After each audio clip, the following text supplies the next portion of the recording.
Haleluya. Terpujilah nama Tuhan. Tuhan Yesus baik, amin. Hari ini kita mau menikmati akan hadirat Tuhan. Di dalam hadirat Tuhan ada sukacita. Di dalam hadirat Tuhan ada kekuatan. Di dalam hadirat Tuhan kita mau meraih berkat-berkat Tuhan. Haleluya. Mari kita puji Dia, kita agungkan Tuhan.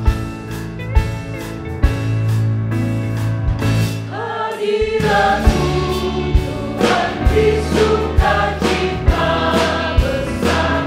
Hadirat-Mu Tuhan membuatku tidak tenang. Hadirat-Mu Tuhan beri sejahtera benar.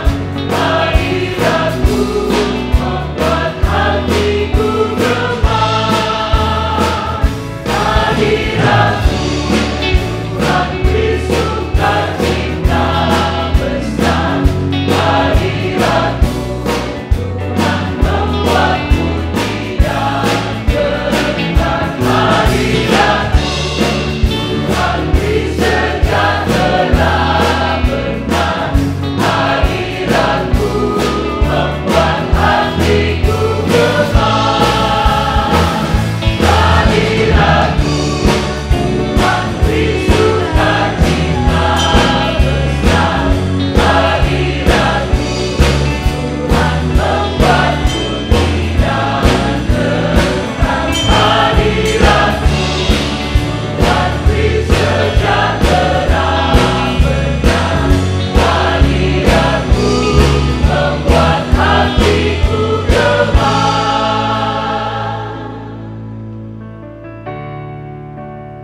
dan perak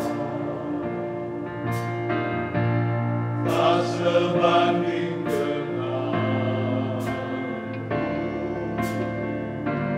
Yesus kekasihku.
Bapak-bapak, ibu-ibu, dan saudara-saudara sekalian yang saya hormati.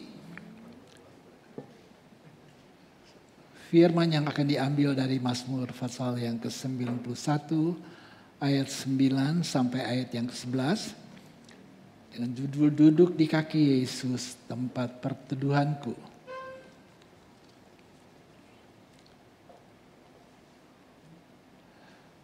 Ayat yang ke-9 berkata, sebab Tuhan ialah tempat perlindunganmu, yang maha tinggi telah kau buat tempat perteduhanmu.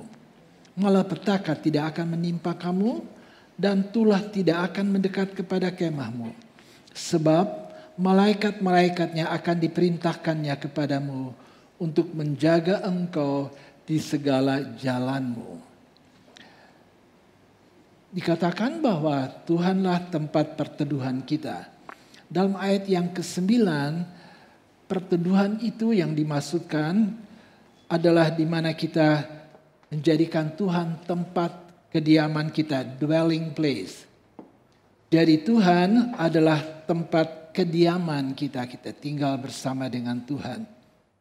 Kalau kita melihat hal ini bahwa Tuhanlah tempat kediaman kita, saya ingat kepada kitab Keluaran pasal yang ke-7 pada waktu bangsa Israel kemudian mengalami akan keluar daripada tanah Mesir, karena Tuhan inginkan, kalau kita membaca dalam firman Allah, Allah ingin supaya umat Israel itu beribadah kepada Tuhan. Sehingga kita membaca bahwa mulai dari pasal 7 itu adanya 10 tulah, dan di tiap-tiap tulah dari yang pertama sampai yang ke-9, di sana selalu diingatkan bahwa Allah ingin supaya umat itu akan keluar dan beribadah kepada Tuhan. Kita tahu bahwa ibadah adalah sesuatu yang sangat perlu. 1 Timotius 4 ayat 7-8 sudah berkata bahwa lebih dari segala sesuatu adalah kita beribadah, karena di dalamnya ada janji-janji Tuhan buat saat ini bahkan untuk waktu-waktu yang akan datang. Jadi ibadah itu perlu, sehingga kalau kemudian di dalam dari tulah pertama sampai yang ke-9 Firaun tidak izinkan mereka pergi, pasal yang ke-11 menulis tentang tulah yang ke-10. Di sana kemudian Tuhan katakan bahwa Tuhan adakan tulah ini yang akan menyebabkan Firaun, akan menyebabkan bangsa Israel keluar dari tanah Mesir. Tanda yang diberikan kepada mereka adalah, kalau kita membaca di dalam kitab Keluaran pasal yang ke-12 ayat 7, ayat 21 dan 22, bahwa Allah memberikan tanda kepada orang-orang Israel, yaitu bahwa dalam rumah di mana mereka berada, karena kita baca mereka harus ada di dalam rumah. Rumah mereka dikatakan harus diberikan tanda darah domba, yaitu di 2 tiang dan di ambang pintu atas. Kalau mereka ada di dalam rumah ini yang mana ada tanda darahnya itu, maka kita melihat mereka akan aman, lepas daripada maut yang akan datang ke dalam tiap rumah yang tidak mempunyai tanda darah itu. Jadi kita melihat di sini bahwa kita ada dalam perlindungan tempat kediaman Allah, yaitu di mana ada tanda darah yang ada yang menyebabkan kita aman dan selamat di dalam Tuhan. Mazmur 118 ayat 5 sampai 9 berkata bahwa kalau Tuhan ada di pihak kita, siapakah yang akan berani melawan kita? Puji Tuhan. Jadi kita melihat di situ bahwa Tuhanlah menjadi tempat perlindungan kita, tetapi dikatakan juga biarlah kita duduk di kaki Yesus yang menjadi tempat perteduhan kita. Jadi untuk melihat segala pertolongan Tuhan sebagai tempat perteduhan kita atau tempat tinggal kita, maka kita perlu duduk di kaki Yesus. Apa artinya duduk di kaki Yesus? Pertama kita melihat bahwa duduk di kaki Yesus berarti kita merendahkan diri kita di hadapan Tuhan.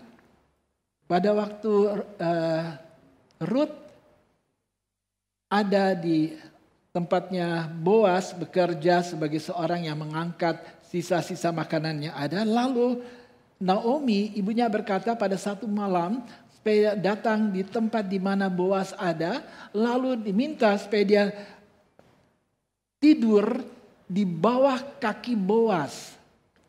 Dan itu menunjukkan bahwa Allah ingin supaya dia tahu tempatnya pada waktu dia ada di bawah kaki daripada Boas. di mana kita belajar kita harus dapat merendahkan diri di hadapan Tuhan. 2 Korintus pasal 12 ayat 7, Paulus seorang yang mempunyai banyak pengalaman-pengalaman yang indah bersama dengan Tuhan. Tetapi dalam tiap-tiap suratannya dia mulaikan selalu berkata bahwa dia adalah seorang hamba Kristus Yesus. Nyata bahwa dalam pelayanannya apapun yang dilakukan bagi Tuhan, kita harus tahu kita adalah seorang hamba yang hanya turut perintah atasan kita. Kita belajar merendahkan diri kepada Tuhan, juga tentunya dalam pelayanan kepada hamba Tuhan yang ada di mana kita melayani pekerjaan Tuhan itu. Kita hormat. Lalu yang kedua, dari duduk di kaki Yesus berarti kita dengar firman Allah. Ingat bagaimana waktu Marta dan Maria, Yesus datang di dalam rumah mereka. Lalu Alkitab katakan bahwa Maria duduk di kaki Yesus untuk mendengar firman. Jadi duduk di kaki Yesus juga mempunyai pengertian bagi kita. Kita belajar dengar akan firman Tuhan. Kita mengerti tentunya bahwa di dalam kita dengar firman, dikatakan juga kita harus melakukan firman Allah itu. Dan kalau kita lakukan hal itu, dengar firman Allah, maka kita melihat dalam kehidupan daripada Maria, Maria mengerti semua rencana Allah. Pada satu waktu kemudian dia menumpahkan minyak narwasti yang begitu mahal, karena dia tahu rencana daripada Yesus sebentar akan mengalami kematian. Mengerti rencana Allah karena dia dengar firman Allah. Kiranya juga Tuhan akan menolong kita semua untuk mengerti duduk di kaki Yesus. Menerima segala berkat yang daripada Tuhan. Puji Tuhan. Saya mau ajak saudara-saudara semua untuk menyanyikan nyanyian di hadapan hadirat-Mu ya Bapa.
dalam hidupku selalu.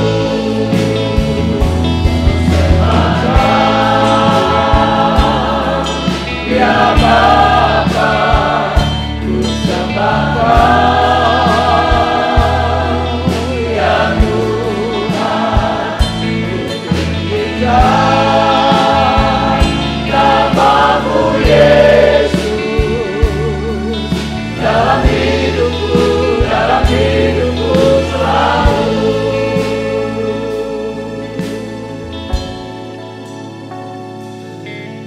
Mari kita berdoa.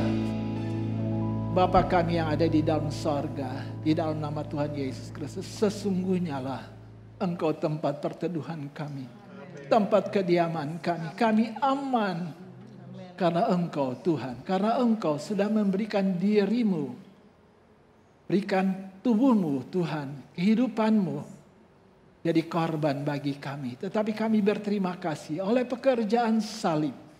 Kami boleh diselamatkan. Kami aman dalam perlindungan Tuhan. Dan kami mau tetap tinggal di dalam Engkau. Kami mau tetap menjadikan Engkau sebagai Tuhan Allah kami yang maha besar. Ya Tuhan, karena Engkau lah sungguh-sungguhnya satu-satunya Allah yang menjanjikan bagi kami kehidupan yang kekal itu. Terima kasih Bapa. Percaya firman-Mu menjadi kekuatan bagi kami semua. Di dalam nama Tuhan Yesus Kristus. Amin.